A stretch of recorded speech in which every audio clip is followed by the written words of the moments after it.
Good evening, everyone. Welcome to Facility of the Year Awards program. Tonight we've come together for the first time at Annual Meeting to highlight the best of the best. These winners exemplify the ideals of FOYA and demonstrate ISPE's dedication to enhancing patient health and advancements in pharmaceutical manufacturing. Actually, this is a very, very important part of what we do. We have to transfer the knowledge to the developing countries, right? By winning a FOYA award, you join a distinguished group of professionals who are influencing the future. Ladies and gentlemen, I'm very honored.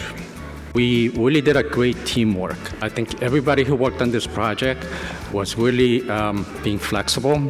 This is really exciting. This is really cool to see the other companies selected for this honor. The recipient of the Project Execution Category Award is BioMarin for Project Faith in Novato, California. We knew that there were patients out there that were actually waiting for this product to change their lives. I don't think we could have done the project and been as successful if we didn't have such a diverse, cross-functional team from the very beginning.